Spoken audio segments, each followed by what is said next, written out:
식약처가 만 16세 이상 청소년도 접종 대상으로 화이자 백신의 품목 허가를 결정했습니다. 이번 달 35만 명분이 도입되는 아스트라제네카 백신은 유럽 각국에서 65살 이상 고령층 접종 승인이 잇따르고 있습니다. 방역당국이 장기간 면회가 금지되어 온 요양병원과 시설의 비접촉 면회를 적극 시행하기로 했습니다. 거리두기 개편 초안도 공개됐는데 단계 상향 기준은 완화하는 대신 사적 모임 제한에 중점을 두는 방안입니다.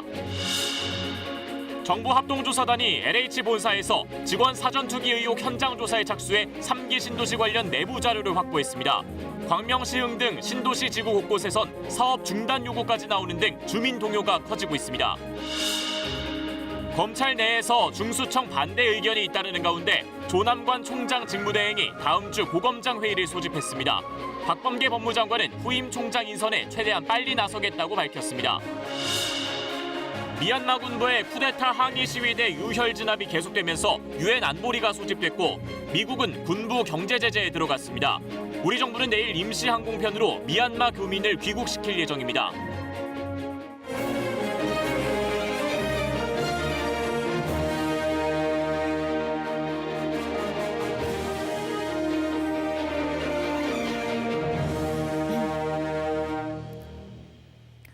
여러분 안녕하십니까? 코로나19 백신 접종을 시작한 지 오늘로 일주일 됐습니다.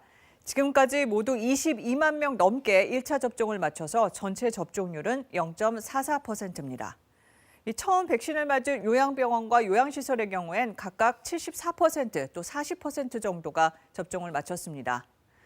화이자 백신에 대해서는 만 16살 이상을 대상으로 국내 품목 허가가 났습니다. 또 이번 달엔 백신을 공동 구매하는 코백스 퍼실리티를 통해서 아스트라제네카 백신 35만 명분이 추가로 들어옵니다. 첫 소식 이충원 의학 전문 기자입니다. 코로나19 환자를 진료하는 의료진이 화이자 백신을 맞습니다. 품목 허가 이전에 국제 백신 공동 구매 프로젝트인 코백스 퍼실리티를 통해 특례 수입으로 들어온 물량입니다. 정부가 정식으로 수입하는 화이자 백신은 오늘 품목 허가를 받았습니다. 아스트라제네카에 이어 국내 두 번째입니다. 안전성과 효과성을 인정하여 임상시험 최종 결과 보고서 등을 허가 이후 제출하는 조건으로 품목 허가를 결정하였습니다. 화이자 백신의 예방 효과는 95%, 안전성에도 큰 문제가 없다고 판단했습니다. 급격한 전신 반응을 뜻하는 아나필락시스는 보고되지 않았습니다. 어깨 부위 상처 등 4건의 중대한 이상 사례가 보고됐지만 회복됐거나 회복 중으로 파악됐습니다. 특히 화이자 백신은 만 16세, 17세 청소년에도 접종 허가가 났습니다. 임상시험에서 청소년의 면역 반응이 성인과 다르지 않았고 미국과 유럽 등에서 16세 이상으로 허가한 점이 반영됐습니다. 16세 이상 고등학생들은 수험생들이고 학원이라든지 학교에서 많이 모이기 때문에 접종을 하면 학생들 사이에서 코로나 전파를 차단하는 효과는 있을 것으로 생각이 됩니다. 최근 미국 식품의약국에서 초저온 대신 영하 15도에서 25도인 일반 냉동고에서도 2주간 화이자 백신 보관과 유통이 가능하도록 기준을 낮췄습니다. 보건당국은 영하 60도에서 90도를 조건으로 6개월간 보관하는 걸로 허가했는데 화이자가 관련 자료를 제출하면 허용 여부를 결정하겠다고 밝혔습니다. 코백스 퍼실리티를 통한 아스트라제네카 백신 도입 일정도 오늘 확정됐습니다. 35만 명분이 이번 달에 들어옵니다. 국내 위탁 생산으로 출하된 78만 명분에 더해 3월까지 113만 명분이 도입되는 셈입니다. 4월과 5월엔 70만 명분이 추가로 도입됩니다. 한편 제주도의 고위험 의료기관 16곳에 종사자가 맞을 백신이 군수송기로 운송됐습니다. 아스트라제네카 백신을 실은 차량을 통째로 옮겼습니다. KBS 뉴스 이충원입니다. 네, 유럽에서는 잇따라 아스트라제네카 백신 고령층이 맞아도 된다는 승인이 나고 있습니다. 그동안 일부 나라들이 고령층에 대한 효능에 의문을 나타내면서 접종 승인을 미뤄왔는데요. 최근에 충분한 효과가 있다는 연구 결과가 나오면서 접종 방침을 바꾸고 있습니다. 베를린 김기수 특파원이 보도합니다. 독일이 아스트라제네카 백신을 65살 이상 고령층에 접종하는 걸 공식 승인했습니다. 독일은 그동안 EU의 18살 이상 성인 접종 권고에도 고령층 임상 자료가 충분하지 않다며 아스트라제네카 백신 사용을 제한해왔습니다. Zweitens wird es wohl so sein, dass die Ständige Impfkommission, und dem folgen wir gerne, AstraZeneca auch für höhere Altersgruppen zulassen wird. Die neuesten Studien haben dafür ja Evidenz ergeben. 독일과 같은 이유로 아스트라제네카 백신의 고령층 접종을 주저했던 프랑스도 74살까지 접종을 허용하기로 했습니다. Et qui ont ce qu'on appelle des comorbidités, des fragilités, comme le diabète, l'hypertension, un antécédent de cancer, peuvent se faire vacciner avec AstraZeneca sans limite d'âge. 벨기에와 오스트리아, 헝가리도 이 백신의 접종 범위를 65살 이상 고령층으로 확대했습니다. 최근 영국에선 아스트라제네카가 고령층과 고위험군의 중증 예방에 80% 이상 효과가 있다는 연구 결과가 발표됐기 때문입니다. 유럽연합은 백신 접종의 속도가 날 것으로 기대하고 있습니다. D'ici à la fin de l'été, tous ceux qui souhaiteront être vaccinés puissent l'être et j'espère. 변수는 변이 바이러스. 독일에선 신규 확진자 중 절반 이상이 변이 바이러스에 감염됐을 정도로 확산이 빠릅니다. 각국은 개량 백신 개발 때 별도의 허락이 필요 없는 신속 승인 절차를 도입하는 등 백신 접종률을 최대치로 끌어올리기 위해 총력을 기울이고 있습니다. 베를린에서 KBS 뉴스 김규수입니다. 네, 코로나가 길어지면서 특히 요양병원이나 요양시설에 있는 분들 면회가 힘들었죠. 오는 9일 다음 주 화요일부터 방역수칙을 지키는 조건으로 제한적으로 면회가 가능해집니다. 자세한 내용 양민철 기자가 보도합니다. 경기도 의정부시의 한 요양병원. 올해 초 무릎 수술을 받고 지난달 입원한 정모 씨는 지금까지 가족을 만나지 못했습니다. 현행 수도권 거리두기 2단계에선 비접촉 방식으로 면회가 가능한데 병원 측이 집단 감염을 우려해 면회를 아예 못하게 했기 때문입니다. 저번에 집에 가서 하룻밤 자면서 보고 그랬어요. 입이 말라 말이 안 나와. 하지만 환자들이 장기간 면회를 하지 못해 인권 침해 우려마저 나왔습니다. 따라서 방역당국은 면회 기준을 개정해 방역 수칙을 지키면서 비접촉 면회를 적극 시행하기로 했습니다. 병원 내 면회 공간으로 마련된 별도 병실입니다. 앞으로 각 요양병원과 시설에서는 환기가 잘 되는 별도의 장소에 면회를 위한 장소를 마련해야 하는데요. 또 칸막이를 설치해서 공간을 분리해 거리 두기를 지키며 면회를 할 수 있도록 해야 합니다. 일부 중증 환자나 주치의가 판단해 환자의 정서 안정에 필요할 경우 접촉 면회도 허용됩니다. 다만 면회객은 KF94 마스크와 일회용 긴소매 가운 등 보호용구를 모두 착용하고 코로나19 음성도 확인돼야 합니다. 1인실 또는 독립된 공간에서 면회객이 보호용구를 착용한 상태에서 접촉 면회도 허용합니다. 면회일 기준 24시간 이내에 검사를 받은 PCR 음성 확인을 제출하거나 현장에서 신속 항원 검사로 개정된 지침은 오는 9일부터 적용됩니다. 방역당국은 고령층 환자의 면역력이 약한 만큼 시설 책임자와 면회객의 방역수칙 준수가 중요하다고 거듭 강조했습니다. KBS 뉴스 양민철입니다. 네, 지금 하고 있는 5단계 거리두기 체계, 앞으로는 달라질 텐데 그 초안이 오늘 나왔습니다. 시설별로 관리하던 걸 사적 모임을 제한하는 방향으로 바꾸는 게 핵심입니다. 우한솔 기자가 자세히 설명드립니다. 유독 긴 코로나19 3차 유행. 현행 거리두기 체계에 대한 불만도 커질 수밖에 없습니다. 4개월 동안 암흑 같은 시간을 보내고 있습니다. 언제까지 사업장에게 책임 전가하실 겁니까? 시설 폐쇄로 인한 어려움과 형평성 논란이 제기되자 정부가 넉 달 만에 거리두기 체계를 손보기로 했습니다. 지금의 5개 단계가 4개 단계로 바뀌는데 단계를 올리는 기준은 지금보다 완화됩니다. 단순히 확진자 수가 늘었다고 격상하지 않고 인구 10만 명당 주간 평균 환자 수를 주요 지표로 삼습니다. 지역별로 중환자 병상 수가 다르기 때문입니다. 지금은 수도권에서 주 평균 환자가 100명을 넘기면 1단계에서 단계가 올라가는데 앞으로는 180명을 넘겨야 2단계로, 390명을 넘기면 3단계가 됩니다.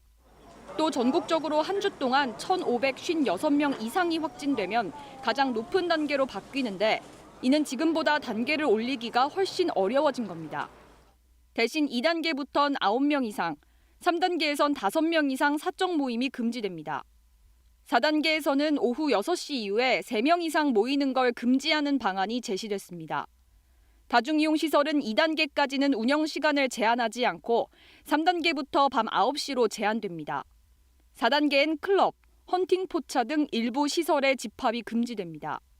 시설에서의 집단 감염보다 개인 간 모임으로 인한 감염이 많아져서 개인 활동을 더 관리하는 방안으로 바꾼다는 취지입니다. 자영업자들은 3단계에서 밤 9시로 영업 제한을 강화하는 게 가장 큰 걱정입니다. 사람이 하나도 없는데도 21시면 문 닫으라고 합니다. 그전에는 어땠습니까? 아예 문을 못 열게 했습니다. 정부는 이달 중에 개편안을 확정할 계획인데 감염 확산세가 1단계 수준으로 줄어야 적용할 수 있다는 입장이어서 시행 시기는 미정입니다. KBS 뉴스 우한솔입니다. 네, 국내에서 코로나19에 감염됐다가 완치된 사람이 8만 명을 넘어섰습니다. 그런데 대다수가 이런저런 후유증에 시달린다는 연구 결과가 속속 나오고 있습니다. 특히 기억력이나 주의력이 떨어지는 신경정신계통 증상이 많은 걸로 나타났습니다. 오규정 기자가 보도합니다. 지난 8월 코로나19에 걸려 보름 동안 치료를 받고 퇴원한 김승현 씨. 아직도 냄새를 잘 맡지 못합니다. 시시때때로 찾아오는 두통은 벌써 6개월째 김 씨를 괴롭히고 있습니다. 두통이 조금 예측할 수가 없는 게 진짜 멀쩡하다가 갑자기 확 누가 이렇게 머리 때린 것처럼 아프거든요. 이거를 대비해서 항상 약을 소지를 하고 있어야 되니까 이제 그런 불편함이 느껴질 때는 조금 이게 정말 평생 가려나라는 그런 두려움이 있고요. 미 하버드대 등이 최근 전 세계에서 나온 코로나19 후유증 자료와 논문 15건을 통계 분석했습니다. 그 결과 완치자의 80% 정도가 한 가지 이상의 후유증을 겪은 것으로 집계됐습니다. 확인된 증상만 50여 개, 피로감과 두통이 가장 많았고 주의력 상실이나 탈모도 적지 않았습니다. I also had brain fog, so I couldn't remember things, and I couldn't really take in information.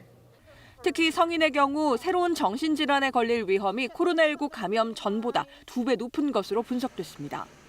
국내에서도 완치자가 재입원한 사례를 보면 정신 또는 행동장애가 다른 질환에 비해 압도적으로 많았습니다. 당신은 정신과적인 진료가 필요하다든지 또는 임상 심리 상담가와의 만남이 필요하다든지 가이드를 해준다고 해야 되나요? 연결을 해준다고 해야 되나요? 그런 게 필요할 것 같고요. 전체적으로는 신경정신과적인 불편이 제일 오래 남는다. 영국에선 완치자의 30%가 5개월 안에 후유증이나 합병증 등으로 재입원했다는 통계도 있습니다. 국내도 이미 완치자가 8만 명을 넘어선 만큼 체계적인 후유증 연구와 치료 지원이 시급해 보입니다. KBS 뉴스 오규정입니다. LH 한국토지주택공사 직원들의 땅 투기 의혹 관련 속보입니다. 정부의 조사가 본격화되고 있습니다. 합동조사단이 꾸려진 지 하루 만에 LH 본사를 찾아 현장 조사에 착수했고 LH와 국토부 직원 및 직계 가족에 대한 토지거래 전산 조사도 속도를 내고 있습니다. 먼저 임재성 기자입니다. 정부 합동조사단 차량이 경남 진주 LH 본사로 들어옵니다. 인원은 모두 7명. 조사단 출범 하루 만에 LH에 대한 현장 조사가 시작됐습니다. 오늘 확인하실 내용이나 자료는 좀 어떤 내용이실까요? 3기 신도시 관련 토지거래 전수조사 진행 상황하고 업무관리 실태 점검 들었습니다. 네, 의혹 받고 계신 분들 대면 조사는 진행하셨습니까? 조사단은 투기 의혹을 받고 있는 LH 직원 인사자료 그리고 3기 신도시와 관련된 내부 자료를 확보했습니다. 자료를 가지고 따로 이동하지 않고 LH 본사 안에 마련된 사무실에서 분석 작업을 진행합니다.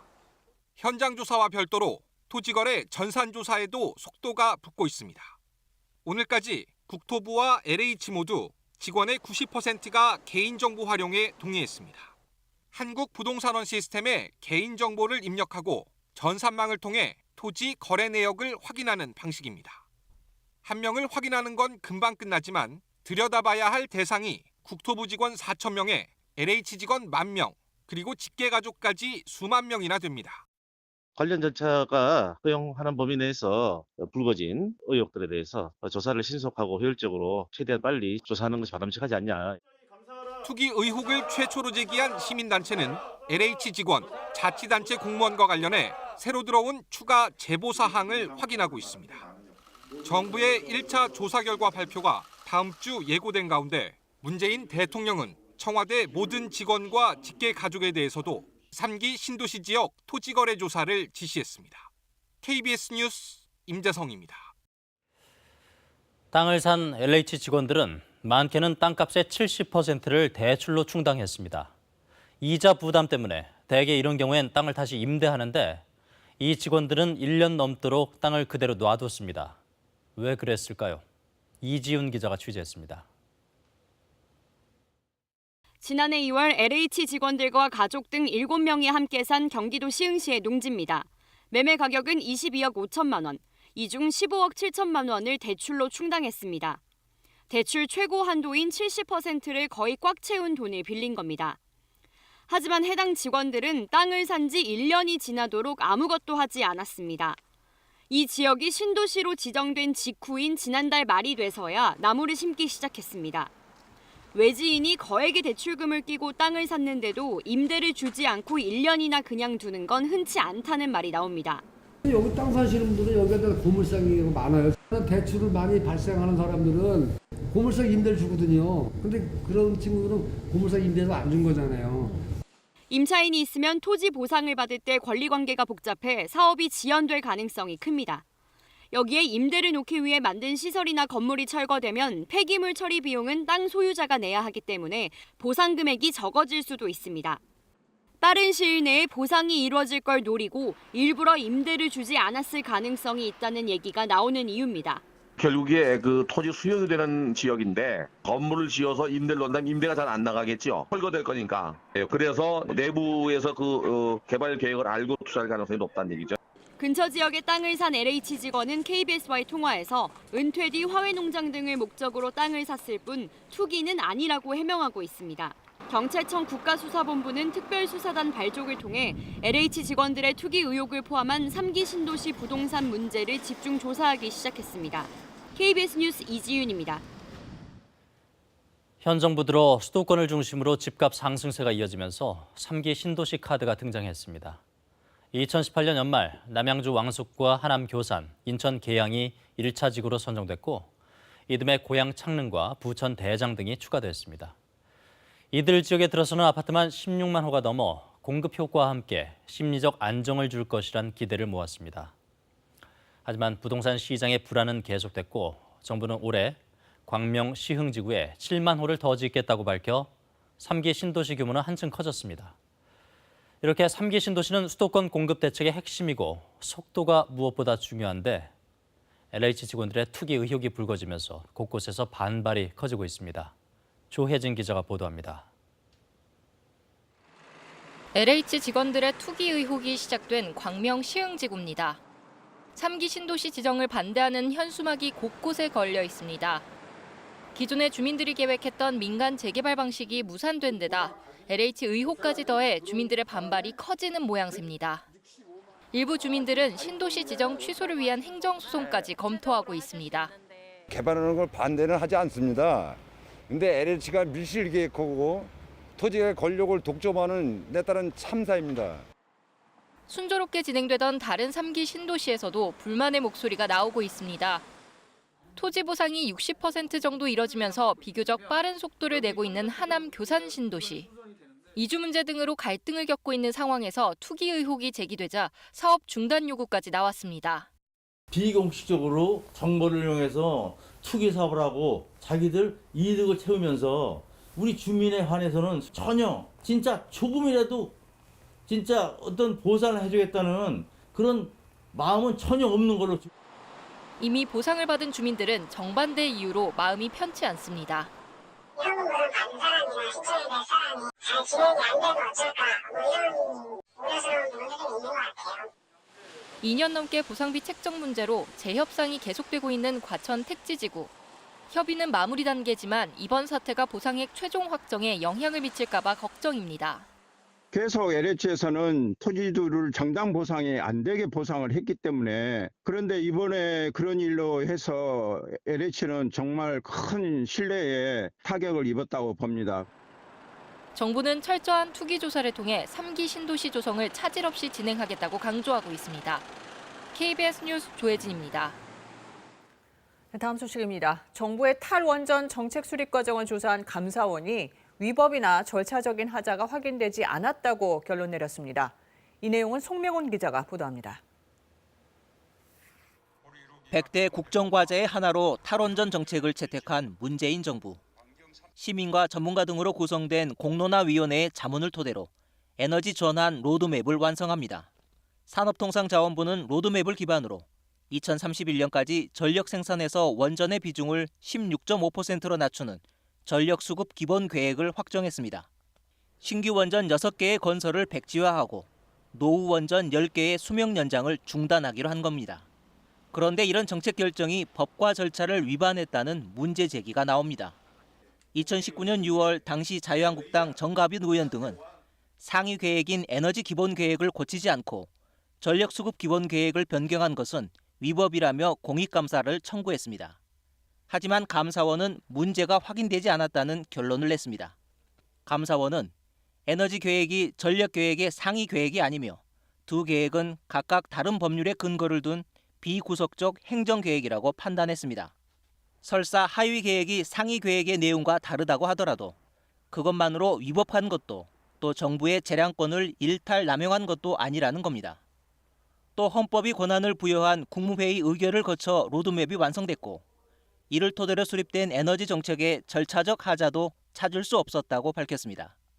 산업통상자원부는 에너지 정책을 두고 더는 소모적 논쟁이 없길 바란다면서 앞으로 흔들림 없이 에너지 정책을 추진하겠다는 입장을 내놓았습니다. 2년을 끌어온 탈원전 로드맵에 대한 절차적 정당성 논쟁, 사실상 종지부를 찍게 됐습니다. KBS 뉴스 송명훈입니다. 네, 윤석열 검찰총장의 사표를 문재인 대통령이 하루 만에 수리했습니다. 총장 직무를 대신하게 된 조남관 대검차장은 다음 주에 전국 고검장 회의를 열어서 중대범죄수사청법 등 이 여권의 검찰개혁안을 논의하기로 했습니다. 박범계 법무부 장관은 빨리 후임 총장 인선에 들어가겠다고 밝혔습니다. 장덕수 기자입니다. 민주당이 추진 중인 중대범죄수사청법에 항의하며 윤석열 전 검찰총장이 사퇴한 이후 검찰 조직은 술렁이고 있습니다. 내부 게시판에는 중수청 법안을 비판하는 글들이 잇따라 올라왔고 퇴임 사이는 이례적으로 200개 넘는 댓글이 달렸습니다. 총장 직무대행을 맡은 조남관 대검차장은 첫 공식 일정으로 오는 8일 고검장 회의를 소집했습니다. 검찰 최고 간부들로부터 내부 여론을 청취하고 조직 안정 방안을 모색하겠다는 겁니다. 특히 중수청법 등 여권의 검찰 개혁 방안에 대해 심도 있게 논의할 예정이어서 어떤 입장을 내놓을지 주목됩니다. 박범계 법무부 장관도 검찰 조직 추스리기에 나섰습니다. 광주지검을 찾은 박 장관은 중수청법은 시한이 정해진 게 아니라며 검사들에게 크게 걱정하지 말라고 말했습니다.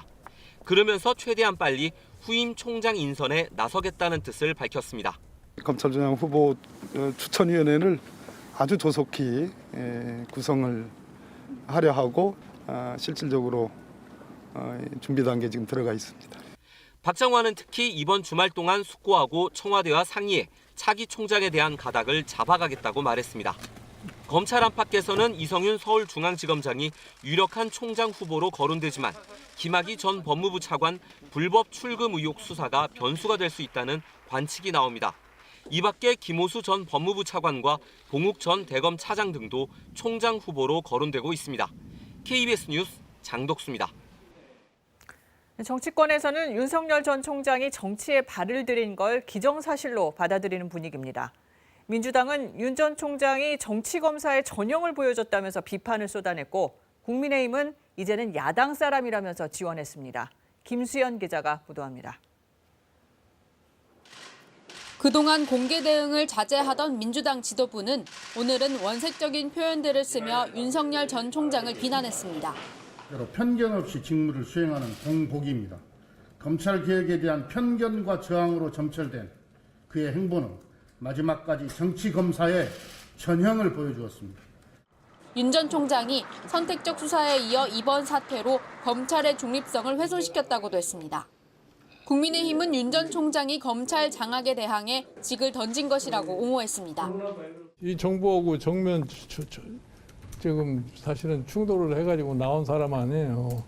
그러니까 뭐 야편에 속할 수밖에 없다고 보는 거지 뭐. 김 위원장은 윤 전 총장이 이제 우리 사람이 됐다며 국민의힘과 함께할 가능성도 있다고 말했습니다. 다음 달 서울과 부산시장 선거를 앞두고 여권에는 악재, 야권에는 호재라는 분석이 많습니다. 민주당은 수사기소 분리 법안들의 발의도 선거 이후로 미루는 분위기입니다. 윤석열 이슈를 더 키우지 않겠다는 뜻으로 해석됩니다. 그래서 검찰개혁은 오랜 시대적 과제이자 국민의 열망이 됐습니다. 민주당은 완성도 높은 검찰개혁 방안을 마련하고 입법을 추진할 것입니다. 국민의힘은 명분을 잃은 검찰개혁을 멈추라고 요구했습니다. 검찰개혁을 자신들 뜻대로 마음대로 밀어붙일 수 있을 것이라고 착각할지 모르지만은 크나큰 국민 저항에 직면하게 될 것이라는 점을 경고합니다. 윤 전 총장이 다음 달 선거 이후 본격적인 정치 행보를 시작할 것이라는 관측이 나옵니다. KBS 뉴스 김수연입니다. 윤 전 총장은 검찰 구성원에게 남긴 글에서 수사, 기소는 성질상 분리할 수 없다. 이 수사, 기소를 융합하는 게 세계적인 추세이고 주요 사법 선진국은 모두 검찰의 직접 수사권을 보장한다고 했습니다. 2년 전 인사청문회에서는 범죄 대응력이 가장 강한 나라로 미국을 지목했었는데 그때 발언 내용과 미국의 형사 사법 시스템 박진수 기자가 짚어봤습니다. 당시 윤석열 전 총장은 검찰의 직접 수사를 줄이고 분야별 수사청 방식에 적극 동의합니다.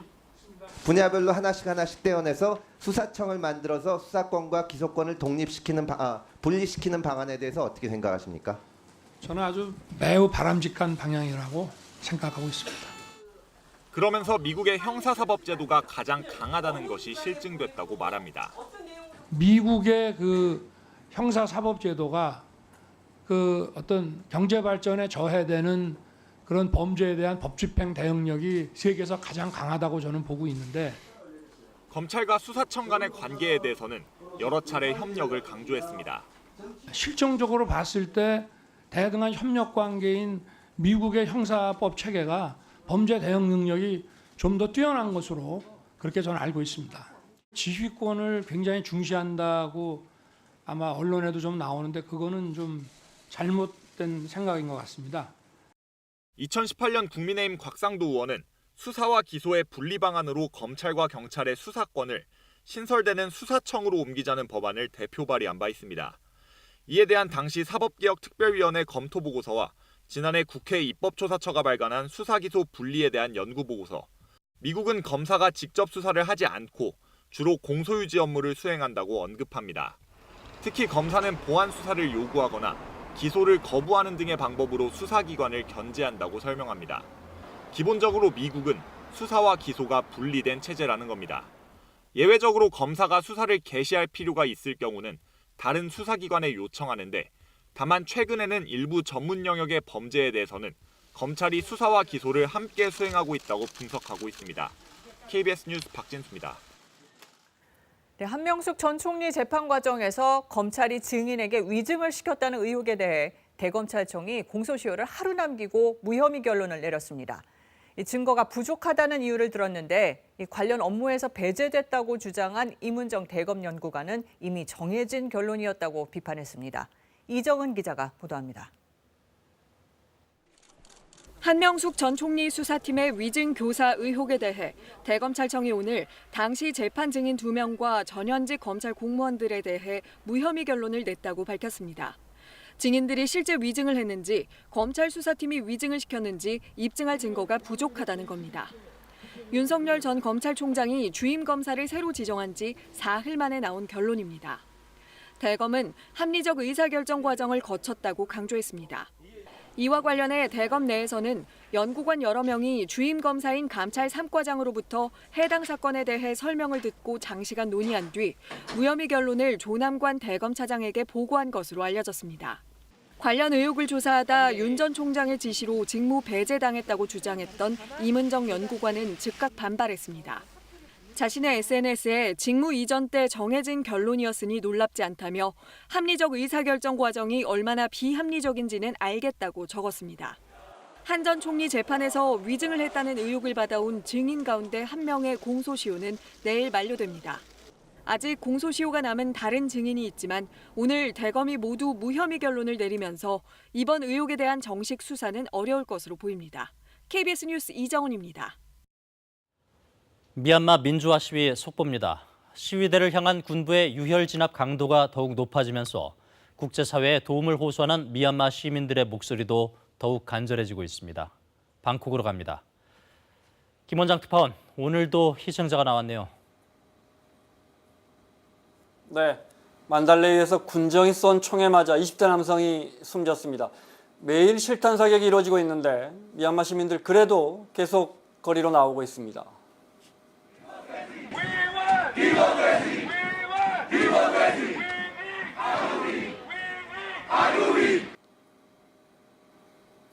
시민들이 외치는 R2P, 이 보호 책임이란 뜻입니다. 유엔 규정에 한 국가가 자국민을 전쟁 범죄로부터 보호하지 못하면 국제사회가 강제 조치 R2P를 적용해 개입할 수 있다는 조항인데 지금 미얀마 시민들의 유일한 희망이 이 R2P 국제사회의 개입밖에 없습니다. We are just peaceful protesters, so we want we do not want violence and gunshots like that. That's why we demand United Nations to take action. 시민들은 또 조준 사격 의혹을 계속 제기하고 있습니다. 미얀마 시민단체가 사망자들을 분석했는데 지난 4일간 사인이 확인된 사망자 20명 중에 9명이 머리에 총탄을 맞았습니다. 시민들은 단순한 조준 사격이 아니라 저격수가 있다 이렇게 주장하고 있습니다. 이제 한 7시간 후면은 미얀마 문제를 다룰 유엔 안보리가 열리는데 여기에서 합의안을 만들 수가 있을까요? 아시다시피 5개 상임이사국 중에 중국과 러시아가 이 문제에 적극적이지 않습니다. 답을 찾기가 어려울 겁니다. 유엔 안보리를 하루 앞두고도 시위대의 버젓이 발포를 하는 걸 보면 미얀마 군부도 이런 상황을 가늠하고 있는 겁니다. 미 상무부는 미얀마 군부와 관련된 기관이나 기업들에게 물품 수출을 금지하는 추가 경제 제재를 내놨는데 하지만 미국은 미얀마의 10대 수입국에도 들지 않습니다. 반면 중국과 태국이 미얀마 교역의 48% 절반 정도를 차지합니다. 그러니 미국의 경제 제재를 과연 얼마나 두려워할지도 모르겠습니다. 미국은 또 체포된 AP통신 기자 등 언론인들의 석방을 거듭 촉구했습니다. 지금까지 30여 명의 기자들이 체포됐고 이 중 6명은 이미 재판에 넘겨졌습니다. 주말인 내일과 모레 또 유혈 진압이 우려되는데요. 내일은 미얀마 현지 우리 교민들을 태우고 인천으로 들어오는 임시 항공편도 편성됐습니다. 지금까지 방콕이었습니다.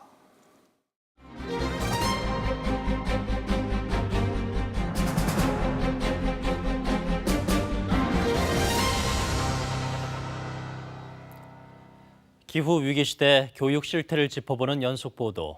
오늘은 교육부가 추진 중인 그린 스마트 미래 학교 사업을 다뤄보겠습니다.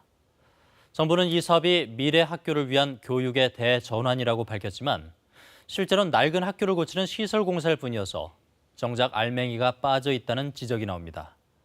이미 25년 전에 도입한 환경 과목도 찬밥 신세를 면치 못하고 있다고 하는데요. 이예진, 이호준 기자가 차례로 보도합니다. 이 학교는 2010년 4억 3천만 원의 예산을 들여 태양광 발전 시설을 설치했습니다. 1년에 35만 원어치의 전기를 생산하는데 연간 학교가 내는 전기요금의 0.5% 수준입니다. 그나마 한쪽은 여름철 태풍에 부서져 철거했습니다. 교육적인 목적이 사실은 큰 목적이고 아이들한테 그런데 시설한 거에 비해서는 그렇게 경제적인 효과를 따진다면 그건 미비하다. 비교적 최근인 2019년에 개축한 이 학교는 한 달 120만 원어치의 전기 생산으로 일명 에너지 자립학교라며 언론 보도에도 자주 등장했습니다. 교육부가 추진 중인 그린 스마트 스쿨 사업의 목표는 낡은 학교를 이렇게 친환경 시설로 바꿔 탄소 중립 정책에 기여하겠다는 겁니다. 앞으로 5년간 18조 5천억 원의 예산이 들어가는 대형 사업입니다. 만드는 어떤 취지라든가 어떤 방향이라든가 이런 것에 대해서 애들이 이렇게 인지를 하고 앞으로 본인들이 살아가는데 그런 걸 이제 삶 속에서 녹여서 가는 부분은 숙제고 과제고. 그런데 이런 시설 공사 외에 정작 학생들이 뭘 배울지 교육 콘텐츠에 대한 고민이나 계획은 찾아보기 어렵습니다. 자문위원 중에도 환경교육 전문가는 단 한 명뿐입니다. 환경교육 분야와는 동떨어진 정치 컨설턴트가 사업 홍보를 맡기도 했습니다. 4대강 사업을 학교에다 하는 꼴 되는 거 아니냐. 시설이 하는 게 아니거든요. 선생님들이 하는 것이고 교육과정이 받쳐줘야 되고 프로그램이 채워져야 되고 그게 아이들의 일상적인 학교 생활 속에서 학습의 기회로 연결되어야 되는데 이에 대해 교육부는 환경 생태 교육을 위해 특별교부금 4억 2천만 원을 별도 편성했다고 밝혔습니다. 17개 시도교육청이 나누면 한 곳당 돌아가는 액수는 대략 2,500만 원 수준입니다. KBS 뉴스 이혜진입니다. 25년이 지났는데도 이름조차 생소한 환경교과서. 올해 이 출판사에 이 교과서를 주문한 학교는 59곳뿐입니다. 전국 중고등학교의 1%에 불과합니다. 저자들한테도 미안한 일이죠. 저희가 능력이 없어서 많이 못 판 것처럼 그렇게 느껴지기도 하죠. 입시와 상관없는 선택 과목이다 보니 수요가 없는 겁니다.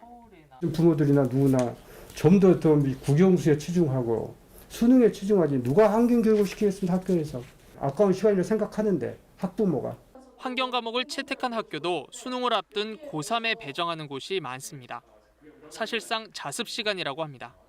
쉬는 시간이 되고 자도 되는 시간, 약간 자습해도 되는 시간 이런 식으로 환경교육이 사용되다 보니까 기후위기에 대한 인식을 좀 안일하게 만드는 것 같습니다. 2008년 이후론 교사도 뽑지 않아 환경전공 교사는 전국에 28명뿐입니다. 대부분의 학교에서 다른 과목 교사가 환경을 가르칩니다. 70명 정도 임용이 됐지만 지금 남아있는 분들은 그중에 4분의 1 정도? 지금까지의 과정은 우리 사회랑 우리 교육청 또 교육부가 전혀 환경교육에 관심 없다는 전제 하에서 그동안 그래왔고 기후변화가 심각하고 교육이 중요하다면서도 정작 교육 현장에서 환경 과목은 홀대받아온 지 오래입니다. 수학 선생님한테 그냥 지난 12년간 일주일에 5시간씩 수학을 가르쳤을 때 애들이 수학적으로 어떻게 바뀌었냐라고 물어보지 않거든요. 그 아이들이 어떻게 바뀌었는지를 기대하는 것 자체가 우리 사회에 너무 큰 욕심이다. 분명히 아이들은 배우면서 이게 자기와 연관되어 있다는 인식하는 순간 그 다음 행동으로 넘어가는 것 같아요. 그런 기회를 자꾸 제공해 주는 게 환경교육의 역할인 것 같습니다. 이미 있는 교과목조차 철저히 외면하는 현실에서 시설공사에 몰두하는 게 기후교육의 미래인지 의문입니다. KBS 뉴스 이호준입니다.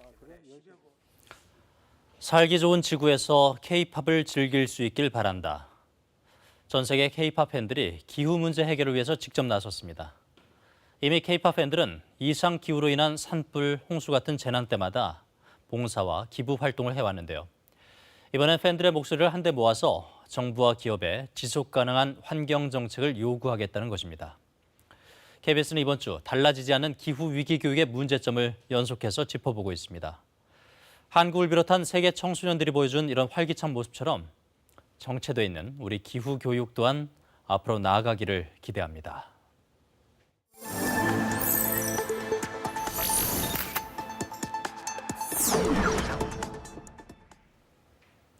강원도의 한 신입 여성 경찰관이 선배 남성 경찰관에게 성희롱을 당했다고 문제를 제기했지만 제대로 처리되지 않고 있다고 주장했습니다.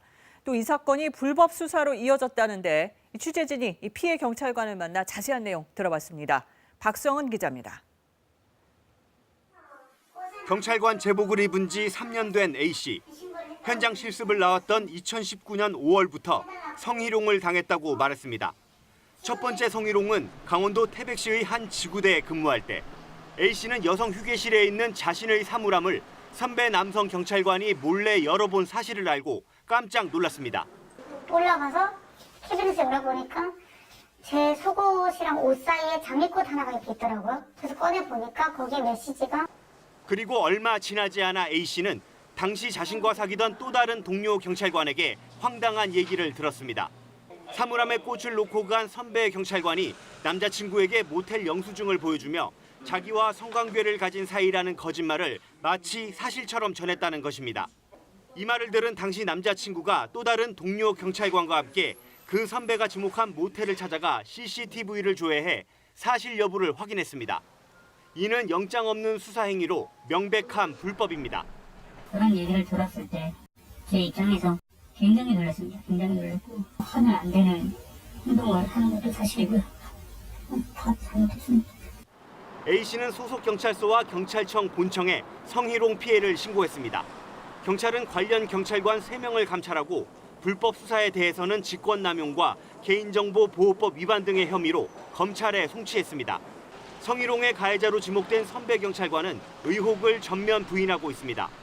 주장이 맞서면서 성희롱 의혹은 제대로 규명되지 않았습니다. 이게 일단은 사실관계 여부가 확실하지가 않기 때문에 명예훼손 그 결과를 보고 조치에 대해서 좀 고민을 해보자. 그 결과 피해자는 신고한 이후에도 5달 동안 가해자로 지목된 경찰관들과 같은 경찰서에서 계속 근무해야 했습니다. 사건을 넘겨받은 검찰은 조만간 소환 조사를 벌여 기소 여부를 결정할 예정입니다. KBS 뉴스 박성은입니다.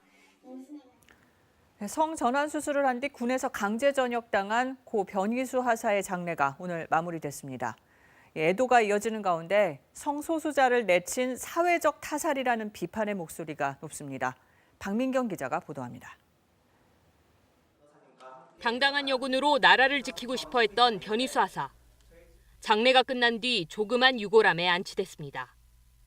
성 정체성을 이유로 직업을 잃고 힘든 싸움을 하다 삶을 마무리한 그에 대한 추모는 오늘도 이어졌습니다. 단순히 직업을 잃고 명예를 잃은 일이 아니라 타인들에게 인정받거나 사랑받는다는 그 감각이 있어야 하고 살아갈 수 있다는 용기가 필요한데 그 모든 것을 빼앗긴 일이거든요. 조계종 사회노동위원회는 변하사의 죽음이 사회적 타살이라고 규정했고 군인권센터 등은 군이 낡은 사고로 변하사의 삶을 망가뜨렸다고 비판했습니다. 차별과 배제를 통해서 군복무를 하려고 하는 애국심이 높은 변희수 하사를 국가가 버린 것밖에 안 되는 거거든요. 앞으로 대한민국 국민 누가 과연 국가를 위해서 충성을 하고 군복무를 열심히 할지. 더 이상 이런 비극을 막기 위해선 포괄적 차별금지법의 제정이 시급하다는 게 추모하는 이들의 하나 같은 지적입니다. 누구나 차별받을 수 있고 소수자가 될 수 있습니다. 포괄적 차별금지법은 이웃을 위한 것이고 내 가족을 위한 것이고 결국에는 나를 위한 것입니다. 전역 취소 소송 첫 변론을 한 달 앞두고 있었던 변희수 하사. 그는 떠나고 법정에서 외치고 싶었던 말만 우리 곁에 남았습니다. 저희 성별 정체성을 떠나 제가 이 나라를 지키는 훌륭한 군인 중 하나가 될 수 있다는 것을 모두에게 보여주고 싶습니다. 제게 그 기회를 주십시오. 저는 대한민국 군인입니다. 감사합니다. 통일! KBS 뉴스 박민경입니다. 꼭 살아남아서 이 사회가 바뀌는 걸 같이 봤으면 좋겠습니다. 고 변희수 전 하사가 다른 성소수자에게 보냈던 공개 편지 글입니다. 결국 그렇게 되지 못했습니다. 정치권 애도는 이어지고 있지만 다름을 밀쳐내지 말아야 한다는 이 차별금지법은 지난해 국회 법사위에 올라간 뒤 지금까지 단 한 번도 논의되지 않았습니다. 정치권이 반대 여론을 표로 계산하고 있기 때문일 겁니다. 이에 대해서 국가인권위원회는 차별금지법의 이름을 아예 평등법으로 바꾸자고 했습니다. 평등은 누구나 존재 그대로 인정받아야 하고 누구나 똑같이 누려야 할 헌법상의 권리이기 때문입니다. 새로운 세대의 등장은 사회의 변화를 몰고 오죠. 1990년대 중반에서 2000년대 초반 사이 태어난 사람을 최근엔 MZ세대라 부르는데요. 공정과 평등, 투명성 등의 높은 가치를 두는 이 세대가 사회에 진출하면서 기업 문화에도 변화의 바람이 불고 있습니다. 정유진 기자가 취재했습니다. 지난해 사상 최대 실적을 기록한 LG전자. 성과급 논란이 일자 지난달 익명 게시판에 글이 하나 올라왔습니다. 안 되겠다 형들, 내가 총대 맬게. 그로부터 불과 2주 뒤 LG전자에서 최초로 사무직 노조가 출범했습니다. 안녕하세요. 안녕하세요. 노조 설립을 주도한 건 4년차 직원 31살 유준환 씨입니다. 블라인드에 글 쓰신 거 보니까 네. 뭐 오히려 처자식이 없어가지고 그죠. 업계 최초의 비대면 노조 결성. 공고는 익명 게시판에서, 노조 가입 희망자는 인터넷으로 모집했습니다. 벌써 1000명가량의 조합원이 모였습니다. 그동안 외면받아왔던 사무직 직원들의 근로 조건을 개선하겠다는 게 노조 설립의 목표였습니다. 벌어들인 수익이나 아니면은 임원들이 가져가는 이제 성과급 연봉이나 그런 거에 비해 직원들이 분배를 못 받고 있지 않나. 한국노총과 민주노총 등 상위 노조가 없다는 것도 특징입니다. 굉장히 좀 투쟁적이고 이런 인식이 강했었는데 이렇게 젊은 세대도 표출을 하고 도움이 되는 것이 아닌가. 관행을 허무는 젊은 직원들의 움직임은 곳곳에서 나타나고 있습니다. SK하이닉스에서는 한 직원이 성과급 액수에 항의하는 메일을 CEO에게 보냈고, 카카오와 네이버에서는 인사평가 방식 등의 문제가 있다며 직원들이 대표를 상대로 이른바 청문회를 열기도 했습니다.